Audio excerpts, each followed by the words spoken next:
The whole mystery surrounding Dean Cipher is probably my favorite part of the new season of Gen V. Who is this guy, and what are his powers? And what exactly is the Odessa project, and what are the Dean's actual goals? In this video, I'm hoping we can try to answer some of those questions and more, so if that interests you, then you're in the right place. So let's just get right into it.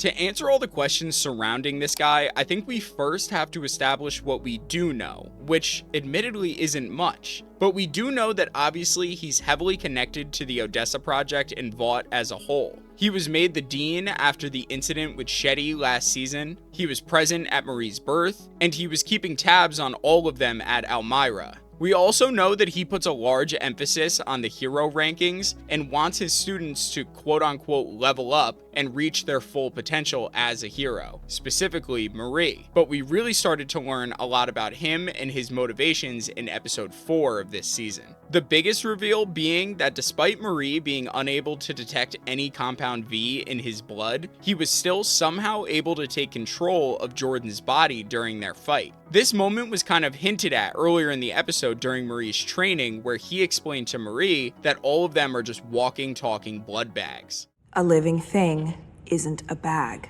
Since when? We're all just blood bags, walking, talking blood bags.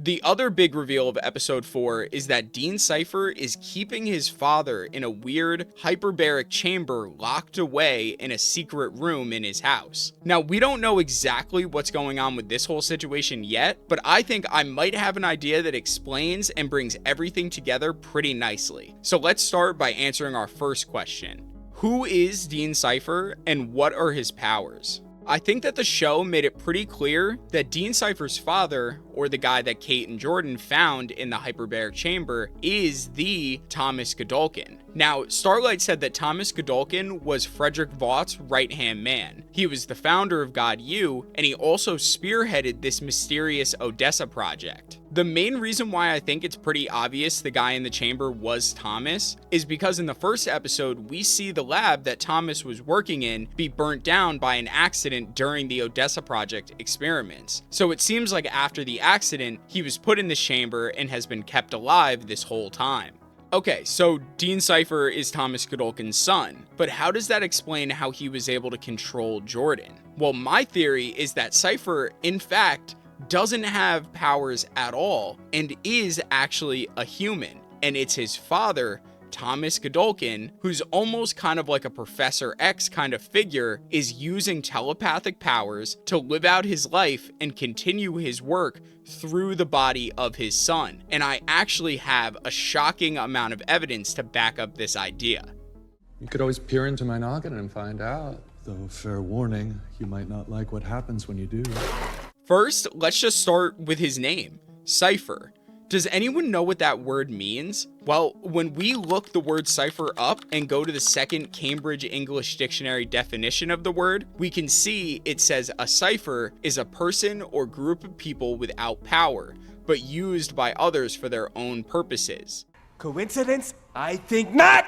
This would also explain Dean Cipher's apparent lack of compound V in his blood. He isn't the soup, his father is. Then we also have the fact that Kate has never been able to read his mind, even when her powers were working properly. Cipher seems to be the only one that she's never been able to read, and her powers weren't working when she came in contact with Thomas. I'd imagine this is because either Cipher or Thomas, and I'm just gonna call them Cipher for the rest of this video because for this theory, they're basically the same character, was blocking her mental abilities just like we've seen Professor X do to other telepaths. So either they were being blocked, or Cipher's brain is basically just a blank slate with no thoughts to read because this body is basically, in his words, just a meat puppet. Cipher? Like a meat puppet. With no strings. He also just always seems to be like 10 steps ahead of everyone else. It's like almost to the point of cheating. Take for instance, like how he knew that Jordan and Kate snuck into his house. Now, I know he said he caught them on camera, but we didn't see any cameras, and I'd hope that those two were like at least looking for them. I think he knew they were there because he saw them, or Thomas saw them. He knew that Marie had figured out he delivered her, that she knew about Odessa, but I think the moment that basically confirmed he was a mind reader came when him and Kate were in the dean's box during the fight. He seemed entirely uninterested and honestly a bit smug when Kate was telling him her powers were back, like he knew she was lying. Now, that was kind of an obvious lie, but the weirdest moment during all that was when he interrupted her explaining how her powers came back to just randomly take a shit at the exact moment that Emma came up in the toilet. Like, come on.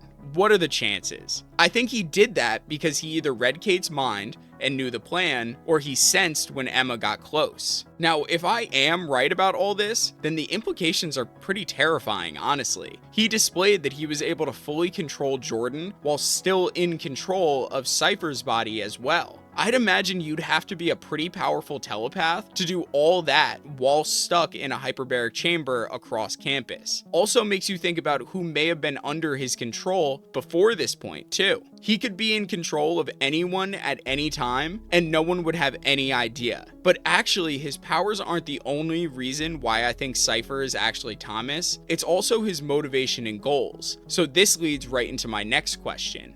What is Project Odessa, and what are Cipher's actual goals? Marie, I know you know that I was at your delivery. You figured out you're part of something called Odessa. Hey, the whole point of this school was to produce you. Now, obviously, we learned that Project Odessa is Marie, but I think it goes deeper than that. Like, what about Marie? Is it specifically the blood powers? Honestly, I think it might be.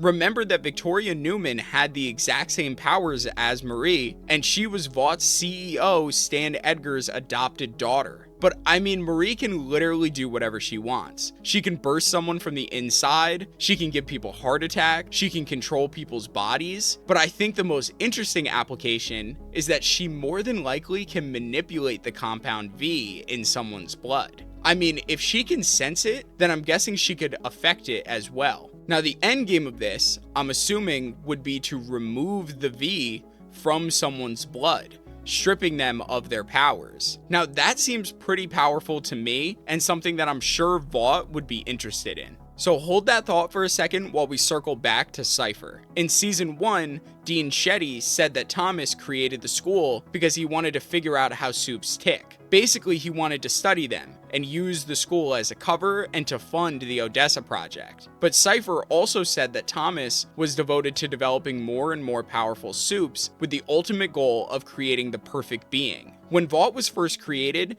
that was always their goal. Remember, Vought is a Nazi-based organization, and the goal was always to create the perfect soup. That is what I think Project Odessa is. Now, we know that Project Odessa was put on hold after the incident in the lab when Thomas got his burns. I believe in the meantime, after this event, Vought pivoted from Odessa and began to work on Homelander. What we have to remember, though, is that Vought has always been terrified of Homelander's power. I mean, they strapped him to a hydrogen bomb from the minute that he was born. And doesn't it seem convenient that they just so happened to resume the Odessa project right around the time of when Homelander became an adult? I think that Cipher and Vought want to develop Marie into the contingency that they've been looking for Homelander, and that's why the project was resumed. Cipher says that Marie could be the most powerful soup Vought has ever seen, and when Marie counters with stronger than Homelander, Cipher pauses, almost confirming her statement. When she asks why Homelander or Vought would want that, he skips over the question and just asks her, "Doesn't that intrigue you?" To me, that sounds like Vought is okay with Odessa being the contingency, and Homelander just doesn't know. It would also make sense to me that while Thomas was recovering from his injuries, Vought employed Jonah Vogelbaum to create Homelander. But ever since Thomas came back, it wouldn't surprise me if Thomas holds a bit of a grudge against Homelander. Remember, he was Frederick Vaught's right-hand man, so Odessa must have always been the main goal. Now you have this knockoff in an American flag cape running around calling himself a god. I'm just saying that I wouldn't be surprised if Thomas wanted to prove that his project Odessa was superior to Homelander. But let me get back to why I think Cipher is just a meat puppet for Thomas. Now, it could just be that because Cipher is Thomas's son, he wants to continue his father's work, but it really seems like more than that. His wants are basically a carbon copy of what I would imagine Frederick Vaught's right-hand man would want. First, he creates the hero optimization class, seemingly only to study and push Marie, as we can see by Vicor gunning for her, specifically on the first day. Then in this same class, he emphasizes the importance of the ranking system again and encourages the students to not just use their powers, but to try and understand them. He's also all for the soup rebellion that seems to be brewing in the school. That wouldn't make any sense if he was a human. Then he brought back Godolkin Day, which yes, could just be a memorial to his father, but it's just another tally to the side of him being Thomas. He tells Marie that her habit of self-harm to manifest her powers is distasteful and very human. He almost seems disgusted with it, almost like he's upset that his perfect being would feel like she has to self-harm to use her powers. So now tell me, actually tell me down in the comments, if you're not convinced yet. I'm like 99% sure that Thomas is controlling Cipher's body. It just makes way too much sense. The only argument that I could see against it is that in the first episode we see all of Thomas's coworkers die after injecting the Project Odessa V, and he clearly tried to stop them. I don't think that means that Thomas never got V though. I bet that when he was injured in the fire, Vought injected him with V as a last-ditch effort to try and save their top scientist. That would also explain how he survived all these years with horrible burns covering his entire body. I'm also not sure of the timeline, but I could imagine that he's pretty old at this point, and it just doesn't seem likely that Thomas could have survived all these years without Compound V. I'd also like to point out that in the boys' comics, Godolkin was the leader of the G-Men, an X-Men ripoff. Now in the comics, Godolkin was really just a pedophile with a lot of money and connections to Vought, but in this, I think they're gonna make Godolkin an actual Professor X kind of character, just like Andre's dad Polarity is a Magneto stand-in, who wasn't really in the comics either.